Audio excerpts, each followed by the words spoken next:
Okay, we're live. All right, so we're reviewing infinitives.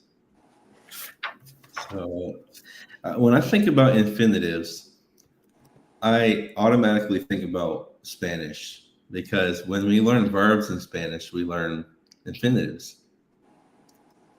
right? And then everything is built from the infinitive. I mean, so that's not the same as Greek.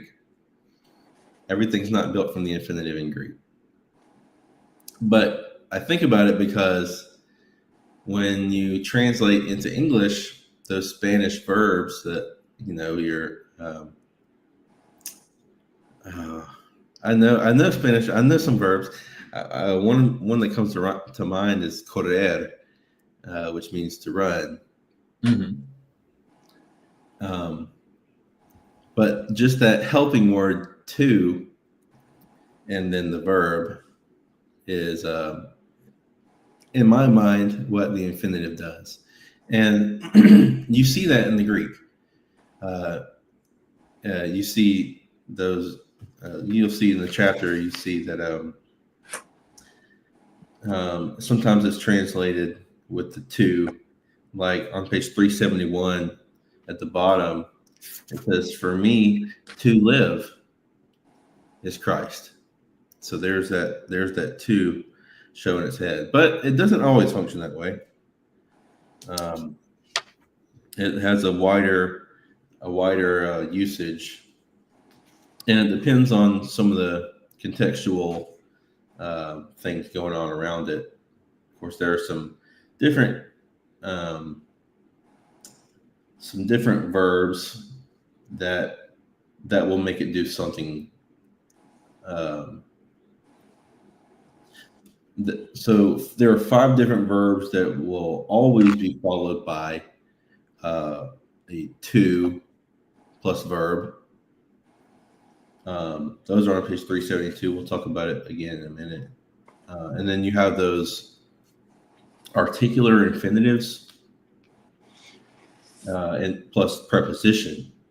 So articular infinitive means there's an article with the infinitive, and of course that article is going to I think it's going to match the it's going to match the preposition, because if you remember from Tuesday, I keep forgetting the word, the infinitive. It's undeclinable. It's indeclinable. Meaning it doesn't change. It doesn't change form. It only has the one. Well, so there are 12. There are 12 forms technically. You have 4 in the active, 4 in the middle, and 4 in the passive. But you don't have like one for masculine, one for feminine, one for neuter. Mm-hmm. Technically, they say that they're all neuter. So I think you will oftentimes see the neuter article.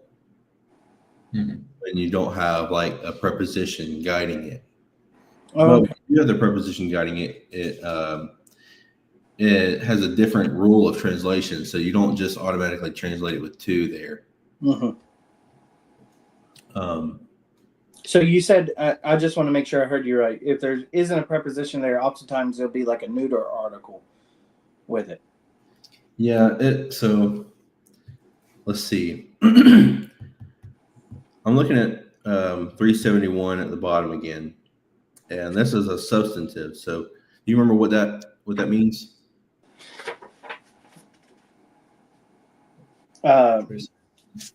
It performs the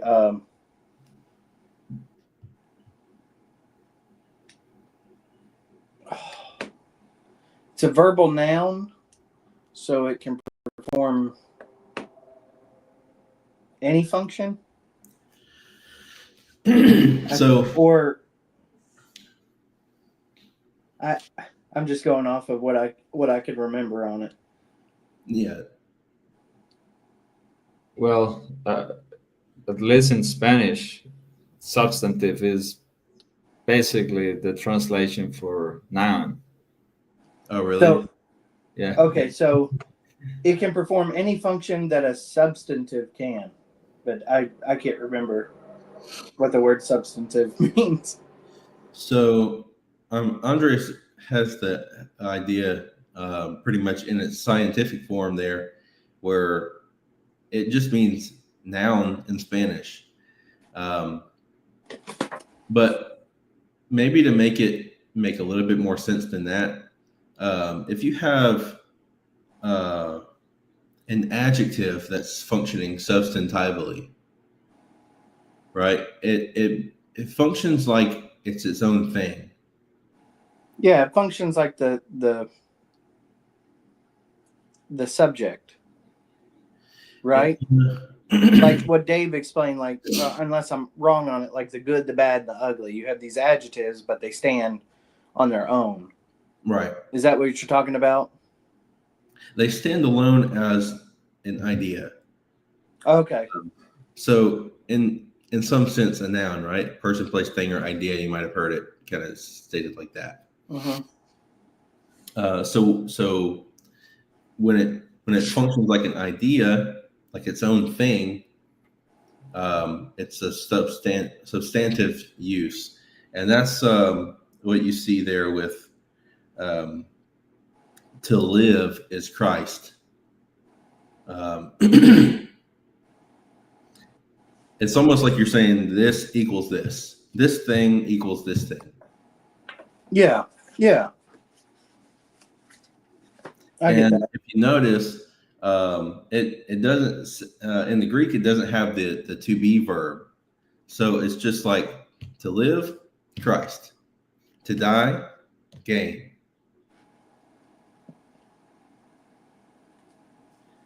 And then Like if you were to literally translate it, to live Christ, to die gain. yeah, but again, like he says here in the description there, that don't feel free not to go word for word with that. And Yeah. you see how both of those instances there have the neuter article ta. Mm-hmm. Mm-hmm. So and that's okay. So when used as a substantive, it will usually, but not always, be preceded by the article. So when you see that article there and you don't see a preposition before it, you can probably go ahead and, in your mind, go ahead and say, yeah, this is to, and whatever the word means. Yeah, especially if it's neuter singular, right? Which is Yeah, the regular article for um, infinitives. right. Yeah. And I think that you'll only see, neuter singular articles, but it'll change, the article will change case Mhm. depending on the preposition. So, for instance, you have um,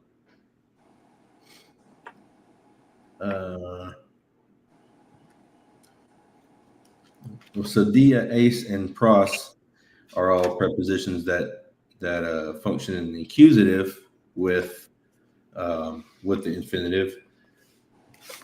But you have pro, which is genitive, and you see the genitive article to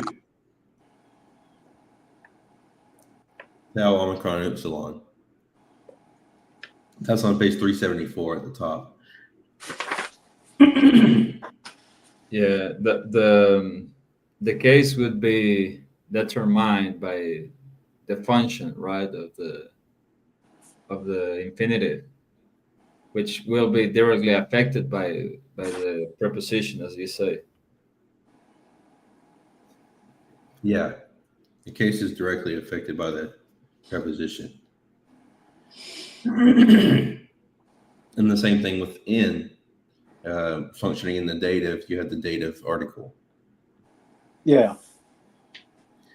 So the two tricks that will help you translate that, the articular infinitive, I guess, plus preposition, is remember the key words associated with each preposition. What he's saying there is these 6 instances, the 3 of reason or purpose, and then 3 temporal, they have their own kind of rules for translation, and so the 3 on page 374 do indicate time. That's not really that's not common for non-indicative verbs. Yeah. But when they have, because all 3 of them are dealing with like when or while or before or after. yeah, and it's not so much. I don't know if it's well, I guess it is. I was gonna say I don't know if it's how much time, because like with the aorist indicative, that augment kind of tells you a little bit about the time frame, but yeah, but it's definitely interesting that temporal meaning is given by the preposition and not by the infinitive itself, right? You can get the aspect from it, but the preposition is giving you the temporal meaning. Right. Yeah, because the infinitive has nothing to do with time, just aspect. Yeah. So this is, I guess, these parts right here. I'm sorry, Andres. I didn't mean to cut you off. Go ahead. No, I just wanted to say you can have the same infinitive and different sentences, and they will never give you by itself the temporal meaning. But if in one of those sentences you have it like with pro or en or meta, you will have a timing meaning, but not related to the infinitive itself. Yeah, I see what you're saying, because like in one sentence you could have pro and then infinitive, and so that's before, and then you have meta, and then it says, well, after the same infinitive, but it's a, not that the infinitive's doing the time, but the good night, I forgot the word for it. Preposition. The preposition, there it is. Preposition is showing that. Yeah. So I guess that's the Greek's way of doing that. Since infinitive just don't have like a time with it, they put something that would help understand time with it. Yeah. It's harder for us I think to really wrap our minds around that, because all of our verbs, except for the stronger verbs like ran is its own form that carries a past tense, and not most of our verbs don't do that. Most of our verbs need a helping word because they're weaker. Or helping change like ing or ed. Right, or in the future it's will. But in other languages like Greek, the verb, the future verb, is one word. Man, I forgot where I was going with that. So it's one word, but for us, we're going to have add helping words because we don't have that kind of stuff. Oh, like, yeah. Like while running, it's, or yeah. I will run, and then it's like, well, for the Greeks, it's just one word of this future thought with running. Right. So here's where I was going with that. I kind of remembered. When you say something like before he ran or before he runs, Mm-hmm. you are giving a sense of time. You're giving some kind of temporal context. Mm-hmm. But before, the word before is a preposition. And Yeah. same with Greek, that pros is one of the words you can use with the infinitive. And I guess, again, our English minds don't quite mesh perfectly with Greek. Well, I feel like our language is so stuck with time. You know It's what I what? mean? Like stuck with using time as what we have. Like ing, ed, these words, and then while and all that kind of stuff, or before. We're so stuck with time in our sentences. Mm-hmm. So I see where it's like that difficulty of when you translate it. It's like taking a word that just is a strong form of what we would say, like everything, like the future things, they're all like the word ran, to where it's got just one word with it. But we can't use future for some words. There isn't a strong form of that verb, in our language. So we have to use those helping words. Does that make sense? Like everything in like the Greek, like if you're using it seems like there's just that strong, it's got a word for it. Yeah. But for us, we're having to help to understand that word in our language. That's right. Yeah. Yeah. So so translation is going to be a little harder. It's always been hard for me. It's always, yeah. I mean, that's true, but infinitives can be kind of tricky to translate, especially when you get to some of these different types. Mm-hmm. With different other words that get thrown into the mix.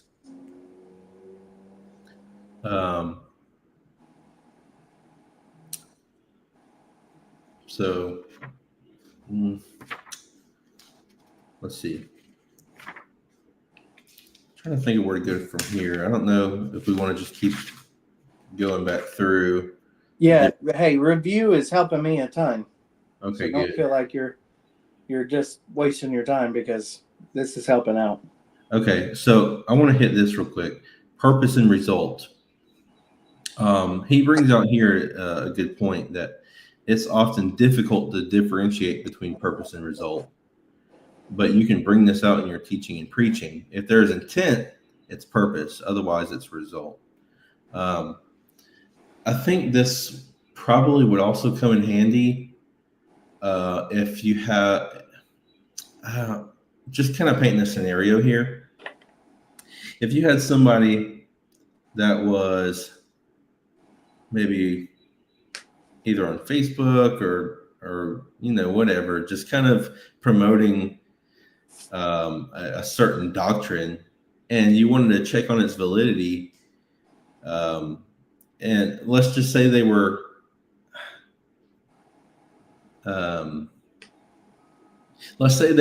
using one or the other of these, right? Result or purpose. Let's say that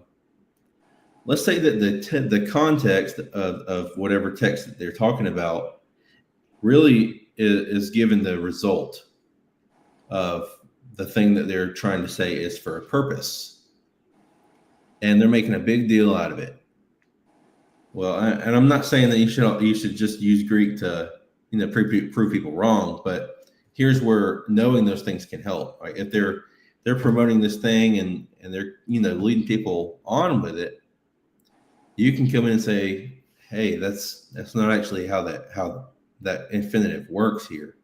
Based on the context, that's actually a result, not a purpose.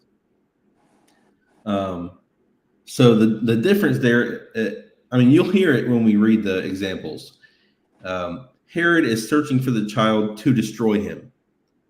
That's the reason he's searching for the child. Yeah, that's the purpose behind it.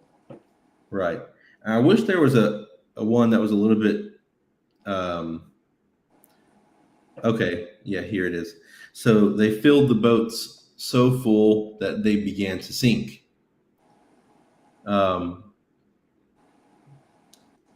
That's that result. Yeah. Yeah. So let's look at Luke 5:7. All right. Let me pull up my logos. Luke 5:7. Yeah, Luke 5 and verse 7. I see where you're coming from with this, because some people could instead of looking at a result of an action or a purpose, like flip flop it to where it's not the same. Yeah, let me paint it like this. Okay, so Luke 5, I'm going to start in verse 6. Luke chapter 5, verse 6. When they had done this, they enclosed a great quantity of fish, and their nets began to break. So this is when Jesus is, tells them to cast down their nets. So they signaled to their partners in the boat and the other boat for them to come and help them. And they came and filled both of the boats so that they began to sink. All right. So let's say a person sees the infinitive there, butizo, for began to sink, and says, that infinitive means that they wanted the boat to sink. They were intending for the boat to sink, overloading it with fish. You can say, no, that is. First of all, it doesn't make sense. Second of all, infinitives, it's not. This isn't relating intent. This is so it's not a purpose. It's not the purpose that they, filled the boat up. This is the result of what happened when they filled the boat up. Yeah.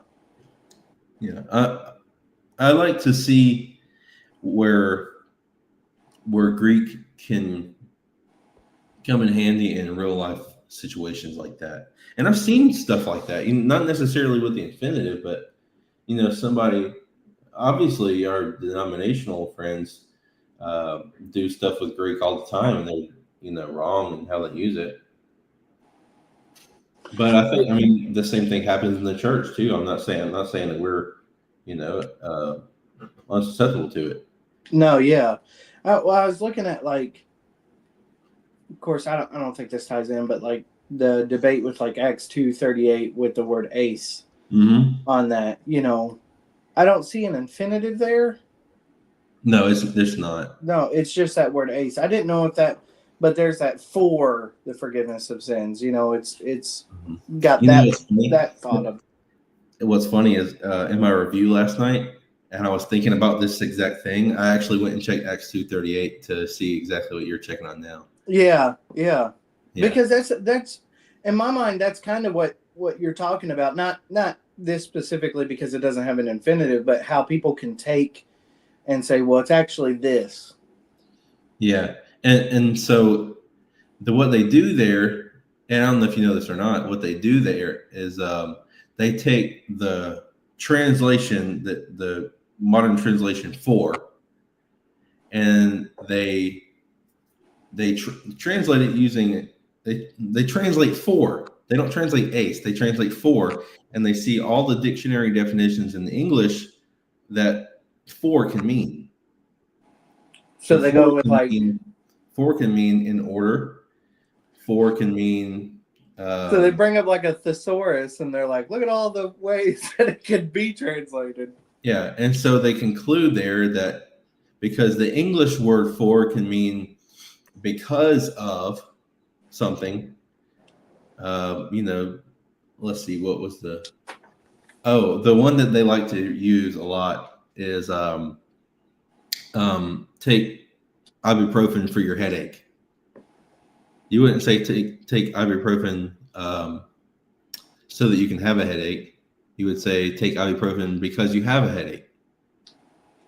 And so they'll say, because you have the forgiveness of sins, you should repent and be baptized. Yeah. Well, I've been thinking a lot about that, and you know how illogical that is? It is. So what they're saying is, okay, if you were to look at it like kind of like a logical, I don't know exactly what you call it, like an actual logical argument, like written out with the logic terms. What do you call that, Andres? Once again, When you set forth a logical argument and you have like this plus this, so this. oh, you mean syllogism? Syllogisms, yeah. Thank you. That's what I was gonna say, but I just So what you have is repent and be baptized for the forgiveness of sins. Okay. And you have take medicine for your headache. So let's see, repent and be baptized. Okay, if we're going to say that repent and be baptized is like take medicine, then we have to say that we have to equate those two things on the same moral playing field, I guess. So forgiveness so repentance and baptism are the same in this context as taking medicine. Okay, they alleviate the thing. Mm-hmm. But you say for as because of. You are taking this alleviating thing because of the headache, right? Which is a bad thing. The headache is a bad thing. You're trying to get rid of that. For because of the forgiveness of sins, are you saying that's a bad thing? Yeah. You're trying to get rid of the forgiveness of sins? Yeah. It doesn't make sense with it. Yeah. No, yeah. Well, I think that's where a lot of them go into is like, let's try to make it confusing. That way we can justify what we're saying. Yeah. But yeah. I look at this like even with it's verses like this that I see the real importance of really getting into the Greek thing, and even with what we were talking about with like the purpose and result, it's so important to see that because there's some of them it's not the result.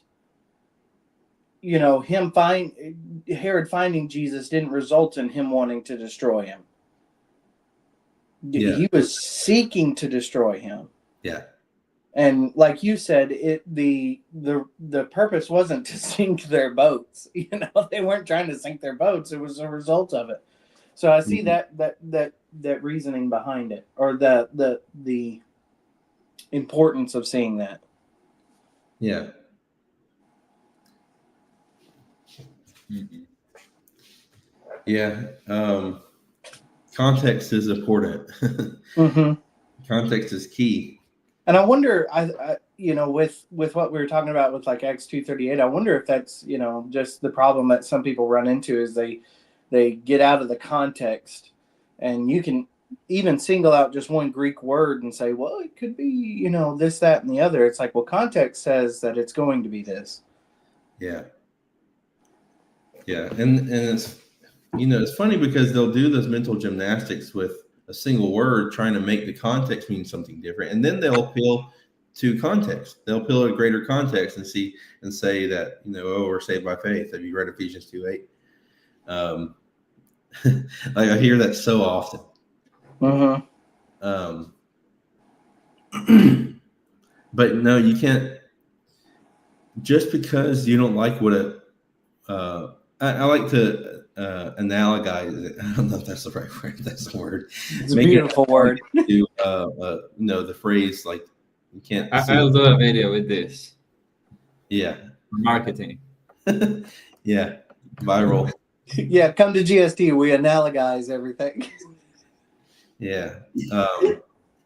But I'm making an analogous with the phrase. You can't see the forest for the trees. Mm-hmm.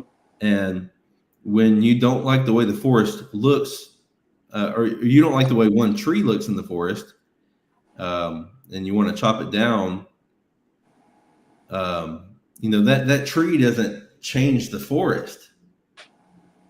It's part of it.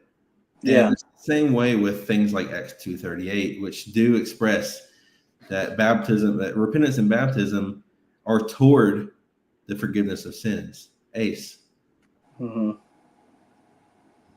Yeah, it's just trying to change that preposition, but then when you go, like what you're saying, when you go to try to change something like that, you still have the force to deal with, which is like, might as well just cut it all down then and just write your own thing, Yeah.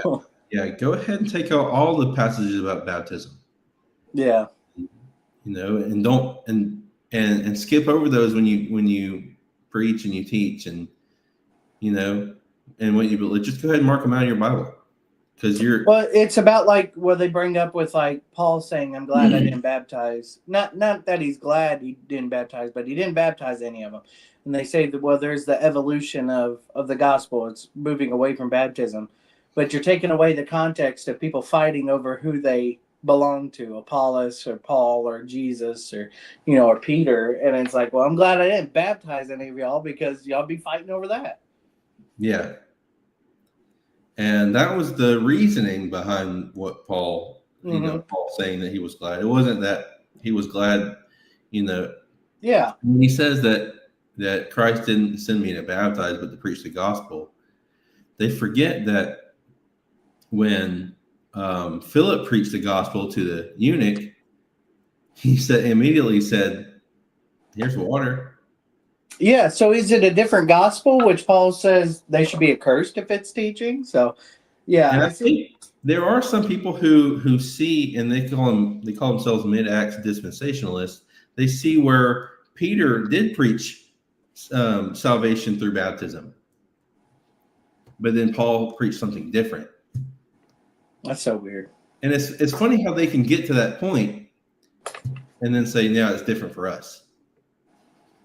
Yeah, and once again, it's they're battling on two fronts. Some of them battle like through the Greek, and then some of them battle with like taking things just out of context.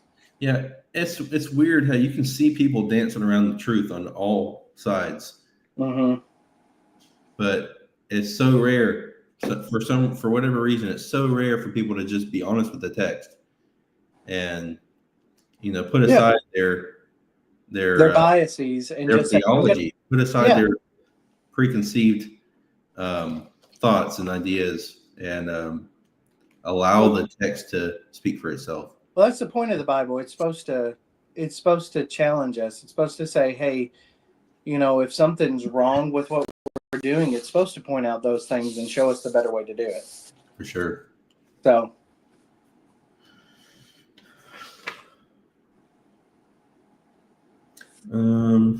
But I think that goes along with like all of the translating that we've been doing and stuff like that. And I guess that's where I get like so hung up with like translating, because I don't want to write down something that's like, I don't know. I don't want to mess up God's word on it because I don't know enough about Greek. You know what I mean? Mm-hmm. Now, of course, I'm not translating like stuff that, it's going to go into notebooks and stuff like that for like students later on. But I mean. So, something kind of came to mind there, and it's in the chat. It's in the bottom of page 374. So we talked about the first trick that would help us remember how to translate the articular infinitive with the preposition. So the second one is to use the phrase "the act of." So when you see a phrase like "dia ta blepe auton," my mind immediately would probably translate that through to see him, through to see him. But if you use this methodology here, so dia because to see him, because I guess that's in the accusative. Where are you at? 374.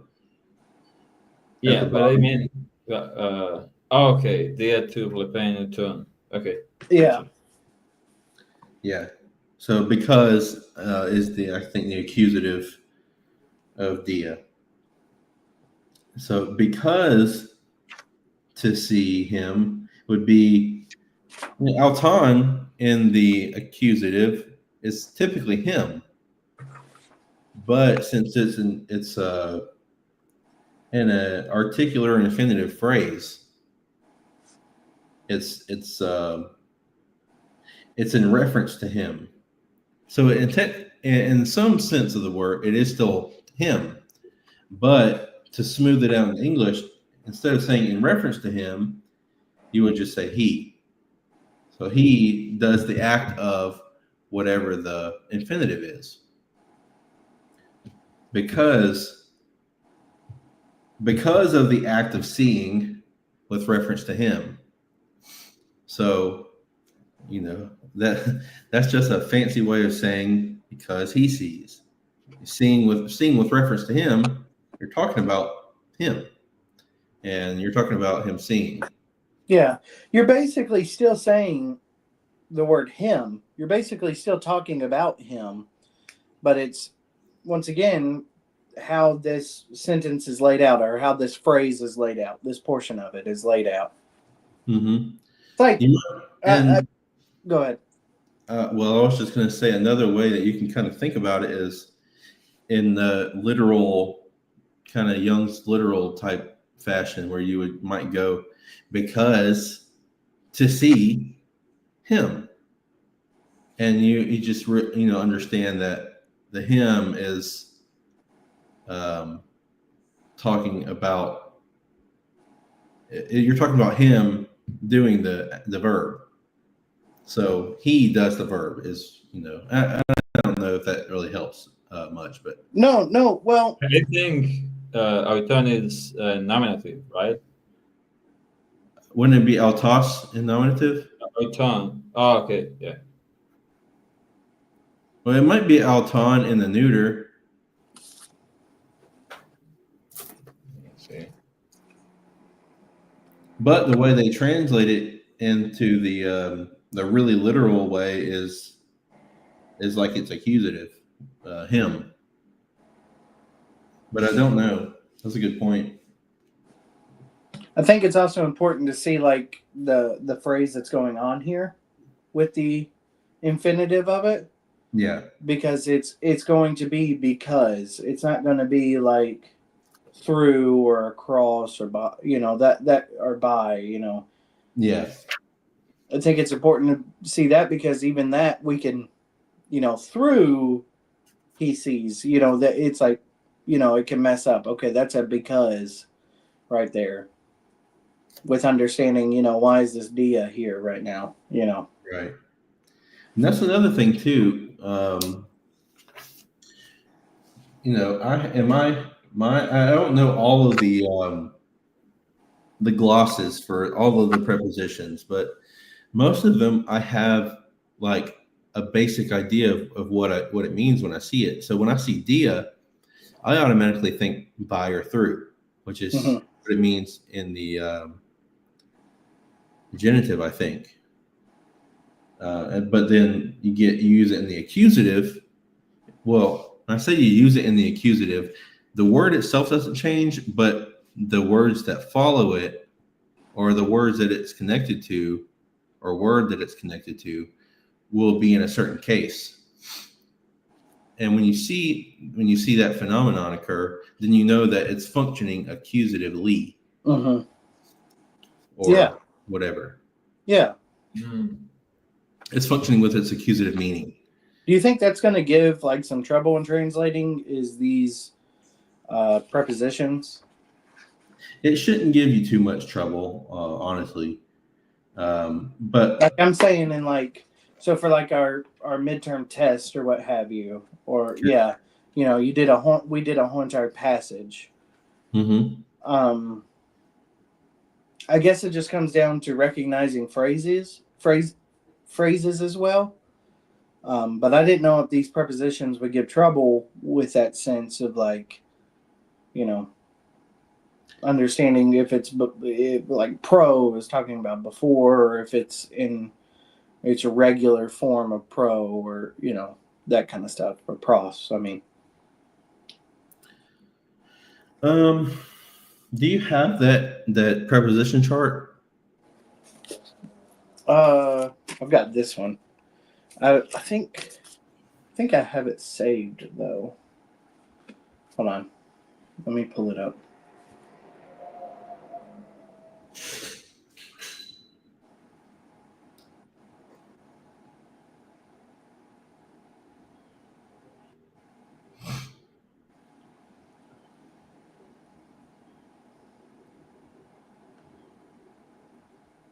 I thought I had it. Hold on.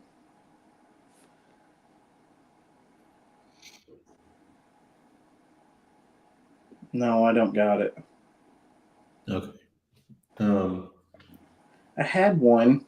It's. I think I left it at my house. It's hung up on my wall at my house. Okay. Yeah. Well, it's good to have handy, especially when you do get the translating, and you can. Oh yeah, that thing's. Yeah, This that's one. good to have. Yeah, I have that at the house. I have another one. This one, it looks like the one in the book, Yeah, I was about to say this. I don't know if you can see it.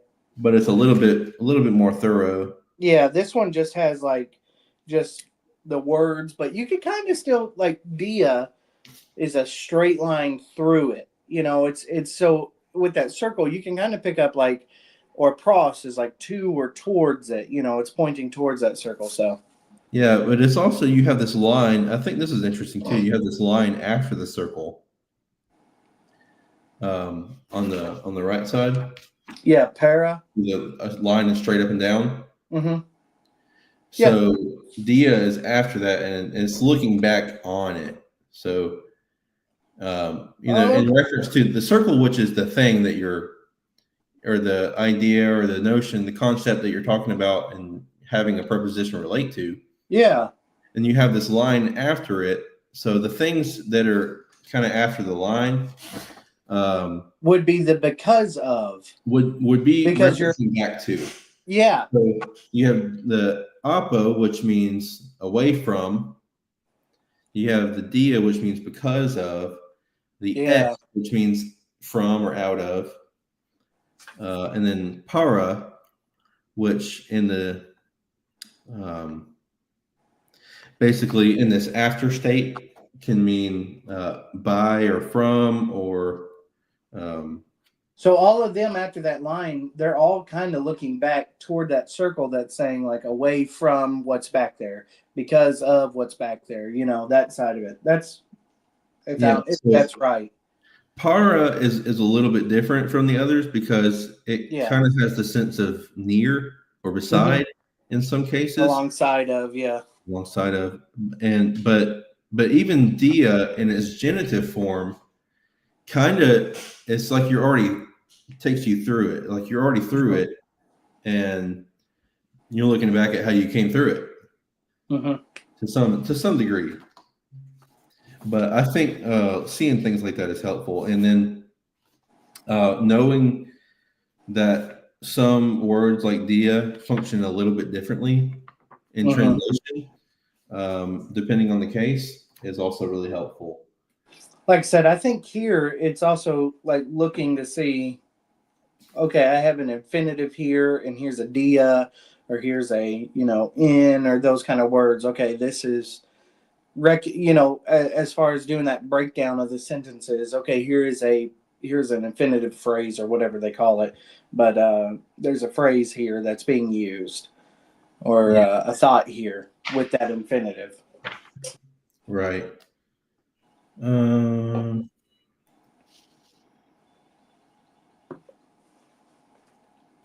So,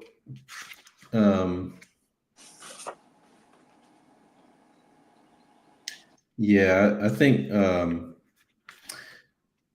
when you get to translating and with these infinitives, and you see a preposition there, you probably want to. let's see. Does pro have anything that's not genitive?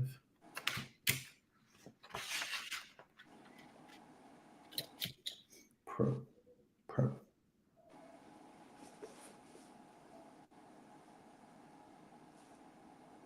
It's not there. Okay, so pro is only functions in the genitive, in only functions in the dative, and meta. I think most of the others function in more than just the accusative. No, ace is only in the accusative, but so maybe a general rule of thumb is that these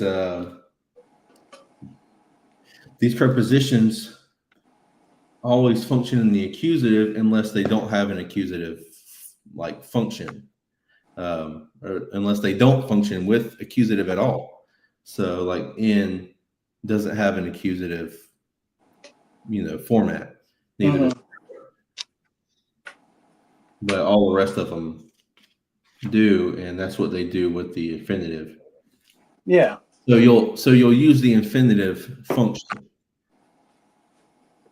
to those prepositions. Yeah. And it also doesn't function, and this is helpful to know too. It also doesn't function the same as indicative, same as it would with indicative verbs. And so that's why this section is a little bit, it's a little bit tricky. And that's why he says there's tricks to remember how to translate it.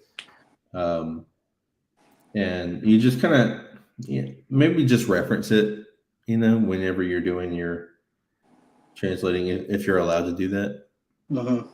If not, maybe make some flashcards, a few flashcards with how these prepositions function with the infinitive, the articular infinitive. Yeah. And then also that might help you to recognize that whenever you see the preposition and you see that articular infinitive after it, you're going to say, okay, yeah, I know how to translate this. Or at least I know this isn't like a normal situation. This isn't like an indicative situation. Yeah. One of those special cases where it's not just going to be two, verb. I feel like after learning this, if I see a preposition, I'm going to be like, well, let's look around for an infinitive beside it or close to it that might have something to do with it. And if it's not, then okay, I can go with like normal prepositions with normal cases or how, whatever it's going through. But then if I see that infinitive, okay, it's kind of one of those puzzle pieces. It's like, okay, I see a preposition here. Let's see if there's, or if I see an infinitive, it's like, okay, where's that, that kind of side of it. Mm-hmm. Yeah. Would you say like, probably what make me feel a little bit uncomfortable is to see the preposition, then the infinitive, and then a pronoun that, especially if it is in accusative, I feel like he's receiving the action of the infinitive. But I can see like there is it is consistent on the examples. Like when this happens, the pronoun is absorbed by the infinitive. So the pronoun is the one who does the action.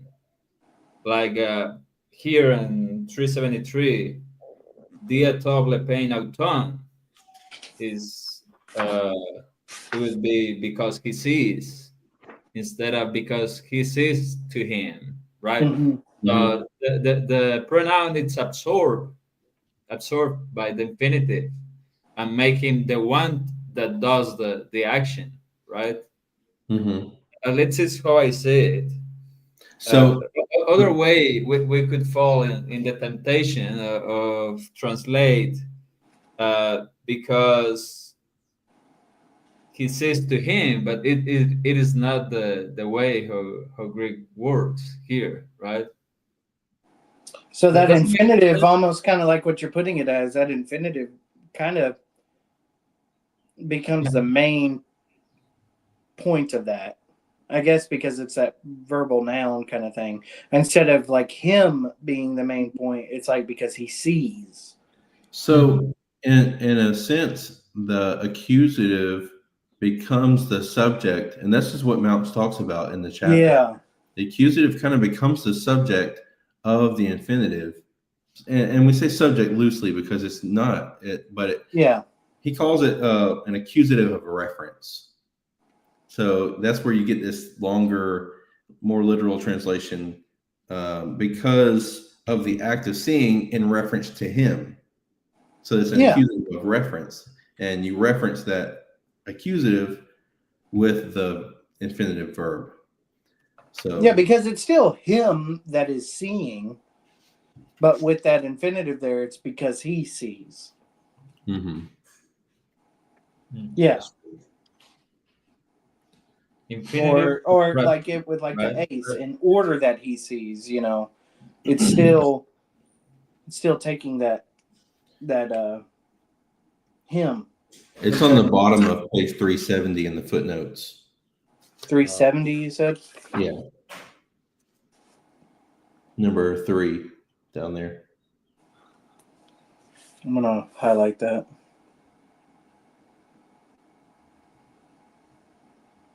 Okay. Now that you give the evidence, I believe you. No, I'm just kidding. Yeah, that's right. That's right. I will put a note here so that if in the future I come back to this, I will remember that. Yeah. Yeah, before you gave evidence, it was just an indirect discourse. Yeah. And that's what everything defaults to. Whenever you see a indicative verb, it's an indirect discourse, and whenever you see a noun, that's an indirect discourse. Yeah, that's it. When all else fails, it's indirect discourse. That's right. I'm just kidding. That's right. I'm gonna be translating it that way. It'd be like Damien said, if it fails, and I'm failing at translating, so it's all indirect. You literally just did indirect discourse. Yeah, Damien exactly. said. Exactly. See, it saved me. Yeah, that's so funny.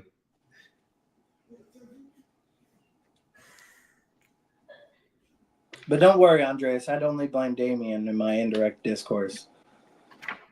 Andreas tried to say something else, but Damien just kept on. Yeah.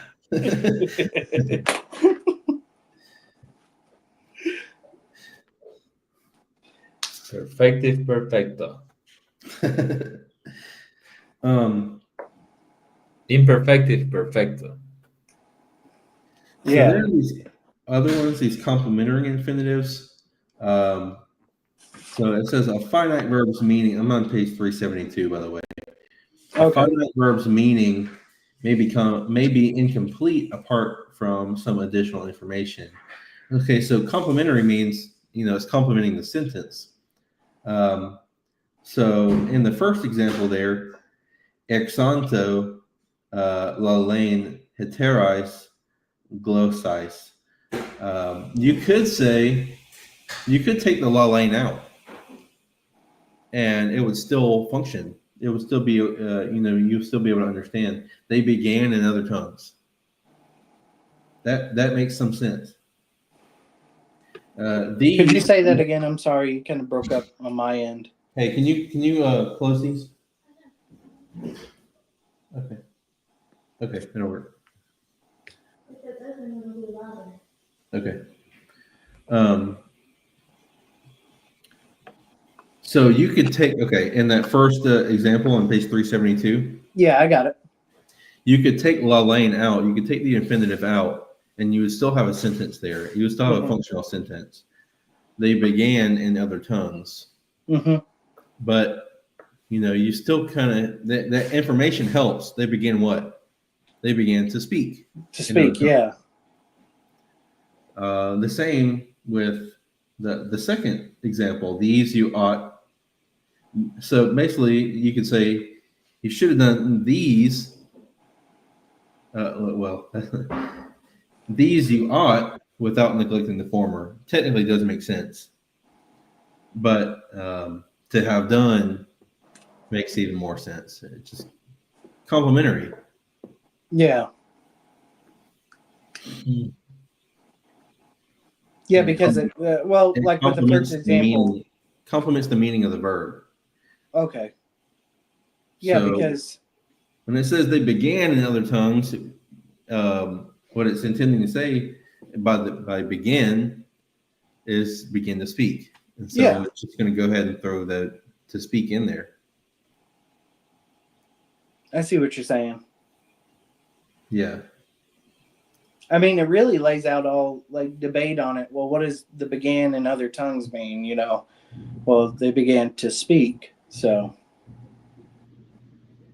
Yeah. And then this will pretty much always be to in the verb. okay, to speak, to have done. Yeah. Yeah. And you see these other examples down here, these 5 verbs that'll always be followed by a complementary infinitive: day, exestin, mellow, dunamai, and archimai. Actually, archimai is what that first example is from. Erxanto is from arche, archimai, uh, beginning. Like John 1 Yeah. in arche or in hey arche. Yeah. But what I wanted to kind of hit on real quick, and I did a little bit of digging on this last night, just because I was curious about it. Ex estin, it is lawful. The second one. Yeah. Okay. Mm-hmm. Okay. Do you know what the Greek word for law is? Mhm. I can't remember. Nomos? What is it, Andres? Nomos? Nomos. Nomos. Right. Um, so where is nomos in that word? Anywhere. It's somewhere in there. No, I don't see it. What you actually have in this word is a compound word from a preposition and the verb to be. So it comes from the preposition ek, which means out of or from, Mm-hmm. and estin, which is a form of to be. Yeah, like So you literally say it's from what is. So how would that go to like the lawful side? I guess So, what is like the laws of the universe or whatever. let me see That if in that sense, like this is what is. I actually still have it pulled up here. Okay. So let me see. Does this tell me? Okay, the Greek word XSD frequently is translated in the to be lawful. The word this I'm just looking on a website that I found some information on. This word comes from 2 parts: prefix ek, meaning from or out of, and the Greek verb ami, that means to be. The meaning then is most literally something to the effect of being or happening from or in accord with something, such as permission, law, or even possibility. Because of this, it's often translated as it is possible or it is allowed. The interesting implication for religious law contained in this word is the relationship to being. The law, by implication, has the ability to control not only the actions of but being in reality itself. I thought it was a kind of interesting quip, um, but it's definitely interesting to sit and think on because um, just from the nature of the word itself and the way that it's translated, you're talking about from what is, like it is or it isn't, and from what it is, it's the way things are. Yeah. So can I do this according to the way things are, according to the way it is?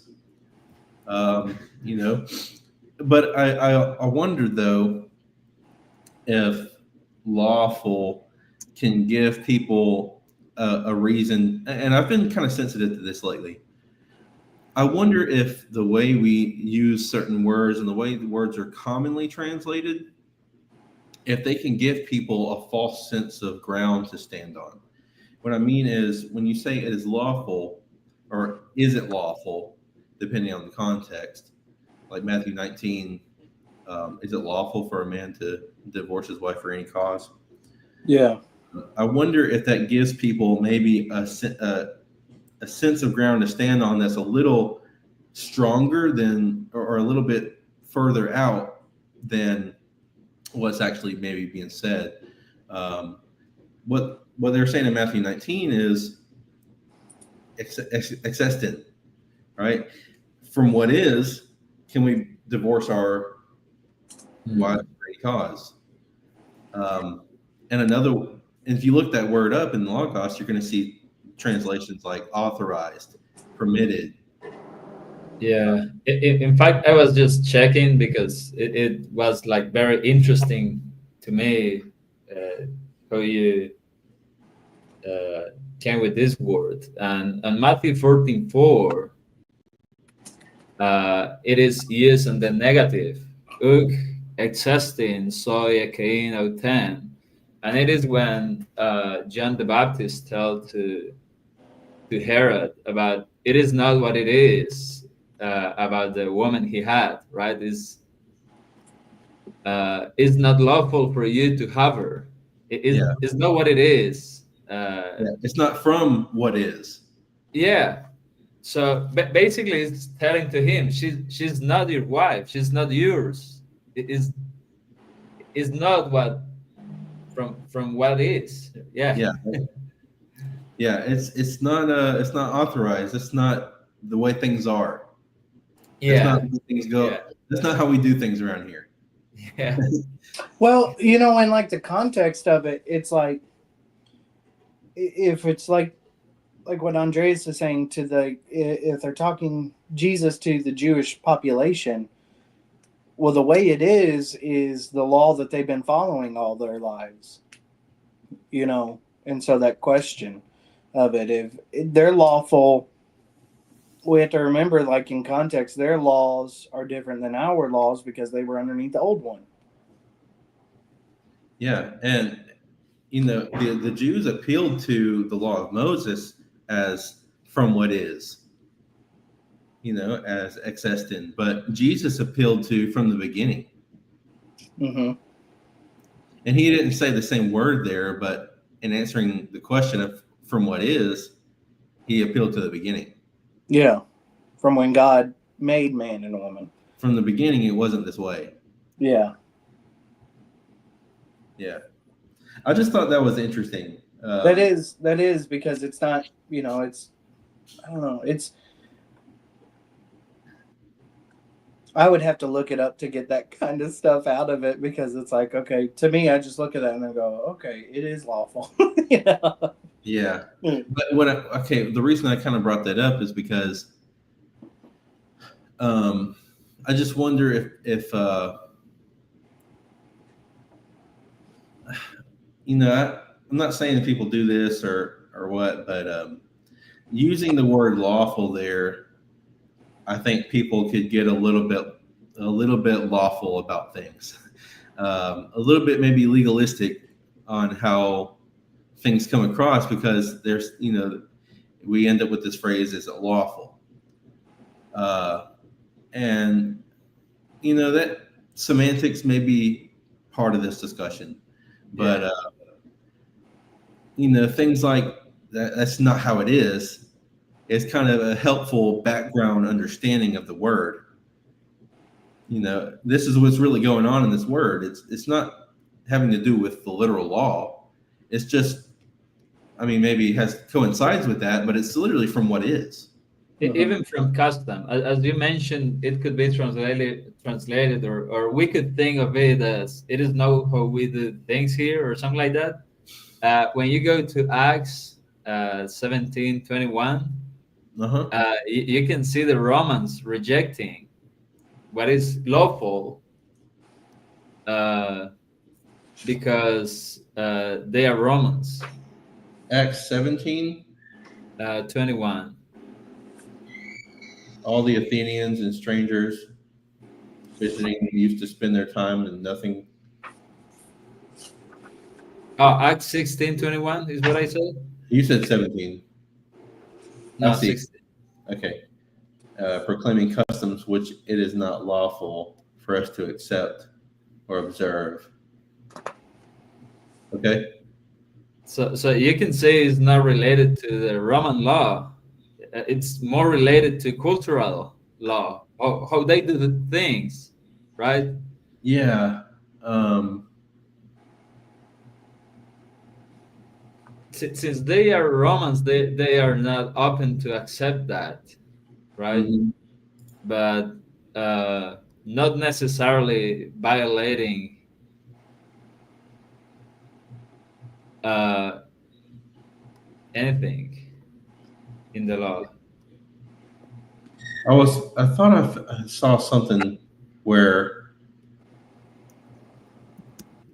okay, so this is what the AI overview says, and when I Google it, the translation stems from its meaning in Greek, which encompasses legality, permission, or possibility. In the New Testament, it frequently appears in discussions about the law of Moses and permissible actions for believers, highlighting the significance of legality and permission in religious and cultural contexts. Mm. Um, so, I mean, maybe I guess I would have to do more digging to see how tied it is to, either religious law or God's moral law. But I don't. I think potentially we could just run into some taller grass than we're ready for, and sticking to this idea of lawfulness. Whether it's lawful or not. I think that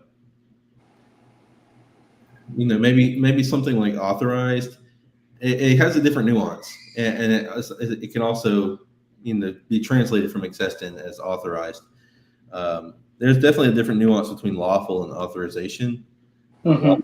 Authorization, but how far you want to go with that. This is, I'm not trying to assert one way or the other here. I'm just kind of raising A new doctrine. yeah, sowing discord. That's what I'm doing here. No, Well, I see it video. as like, Right. how we were talking about the ume, Mhm. God forbid. Right. Instead of just no, it's like, well, what can you take out of that? Right. And it's like, it's not mentioning God. It's not Yeah. mentioning that. It's And for King James onlyists, that can present a conflict, because it doesn't say that in the Greek. yeah. Well, can you imagine like new Christians coming in or new people coming in, and they've got like a New American Standard, and theirs says God forbid, and yours says no, may it never be. You're right. Like, well, what's going on here? Mhm. When it's just an emphatic no. Yeah, and that's really, I guess, a part of what we're doing here is we're equipping you with insights into the Greek language, and not just accepting what's been translated so far, and there may be times where you'll find something and you look at all the best, most reputable translations out, and you're like, these guys don't do it justice. Yeah.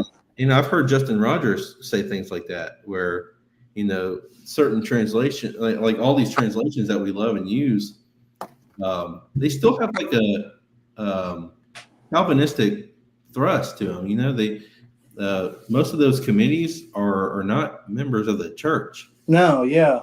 And Yeah, so because to me, like, if I was to do that again, I would just put like all caps, exclamation point, no. You know what I mean?